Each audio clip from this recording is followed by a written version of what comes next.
Alors cette jeune femme que vous voyez sur l'image est littéralement effondrée, en pleurs, c'est la grosse crise, vraiment.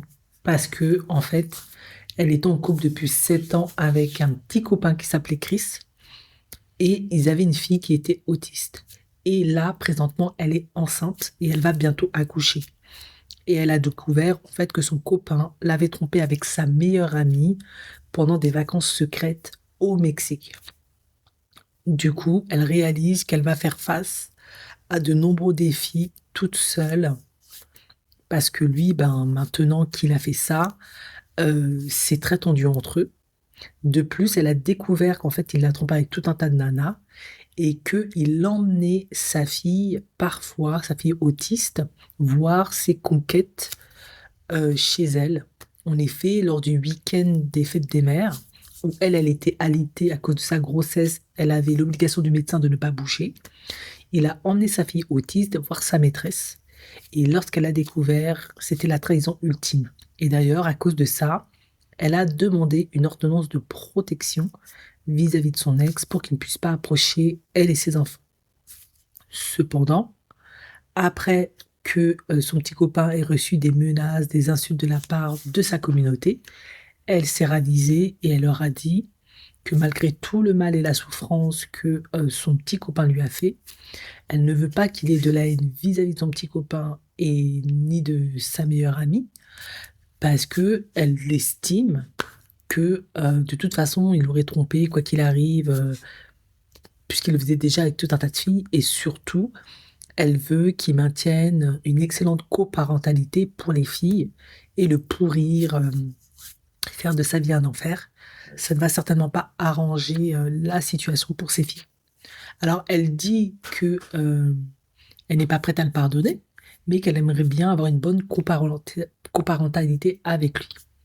Et elle fait allusion à Khloé Kardashian, qui a été énormément tombée par Christian Thompson, elle l'a beaucoup pardonné, et elle expliquait que je me moquais parfois de Khloé, je trouvais que c'était un paillasson qui acceptait tout. Mais vu que moi-même, maintenant, j'ai vécu cette expérience d'infidélité, etc., cette trahison, cette douleur, cette blessure, et que j'ai une petite fille autiste et un enfant à venir, je réalise à quel point parfois il est nécessaire d'aller au-delà du pardon pour ses enfants parce que ben elle ne veut pas que ses enfants grandissent sans père. Alors elle n'est pas mariée, comme je vous l'ai dit, ils étaient ensemble depuis 7 ans. Elle trouve que c'est plutôt bien, vu les circonstances de la situation. Moi, je vois les choses un peu différemment parce que je me dis, en effet, un homme qui veut te tromper, marié ou pas, il te trompe.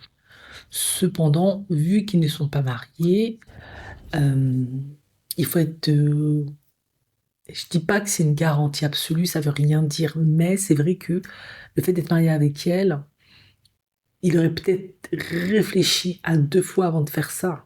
Il aurait peut-être envisagé d'autres solutions. En effet, peut-être qu'il était sous pression, il avait une baisse estime de lui-même, il a un enfant autiste. Beaucoup d'hommes gèrent très difficilement l'enfant autiste, l'enfant malade. Un deuxième enfant à venir, ils sont jeunes.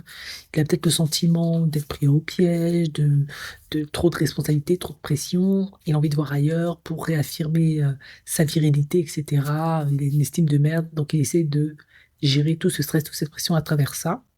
Mais peut-être que, admettons, s'ils avaient été mariés, peut-être que il aurait, je dis pas qu'il ne l'aurait pas trompé, mais peut-être il aurait réfléchi à 2 fois à le faire, il aurait peut-être envisagé d'autres solutions, il aurait peut-être fait plus attention parce qu'il se serait dit, oui, mais si jamais on divorce, je vais devoir payer ici, ça, ça, ça, ça. Voilà, c'est comme une épée de Damoclès. Là, le fait de ne pas être marié, en effet, il a reconnu les enfants et ben, il est libre de faire ce qu'il veut, en fait. Il n'a pas de corde de cou ni rien. Il peut partir librement comme bon lui semble.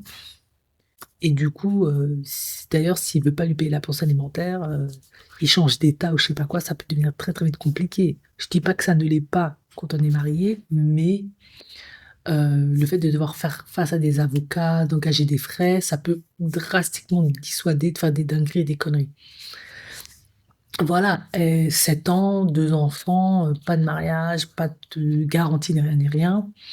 Ben, quand ça panique, quand c'est dans des états terribles et que émotionnellement, il n'y a pas une certaine maturité pour gérer tout ça, ça donne ce genre de conséquences extrêmement dramatiques.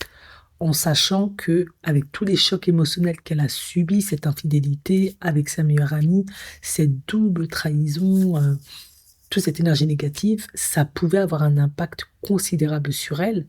Alors qu'elle est enceinte, elle était déjà dans une grossesse compliquée. En effet, elle pouvait perdre le bébé, ça peut être très très compliqué. Elle peut vraiment avoir un choc, tellement elle est bouleversée. Et il n'a absolument pas pensé à tout ça. Voilà, c'est profondément égoïste. Sans compter le fait qu'elle a un enfant autiste, c'est quand même un enfant qui a des besoins spécifiques, ça demande beaucoup d'attention, beaucoup d'implication, beaucoup d'énergie, etc. Donc, je trouve que c'est vraiment pas correct de sa part, mais on va être réaliste, hein. Pourquoi aussi maintenant elle maintient un discours positif de coparentalité malgré la colère, la blessure, l'humiliation? Ben, c'est parce qu'elle a besoin qu'il la soutienne financièrement. Et il est même très probable qu'elle se remette avec lui parce que une mère célibataire avec deux enfants, surtout un enfant autiste, ben, c'est très très compliqué à gérer. Elle aura besoin d'énormément de soutien et beaucoup de soutien psychologique, de présence humaine, mais aussi financière. Donc ben voilà, ça c'est la dure et triste réalité de la vie. Elle doit mettre de côté son ego pour maintenir une relation positive avec son ex, bien qu'il lui a manqué de respect, bien qu'il l'a humilié, bien que il n'a eu aucune considération pour elle, il l'a mis dans une situation émotionnelle, psychologique horrible, parce qu'elle a besoin d'argent pour prendre soin de ses enfants.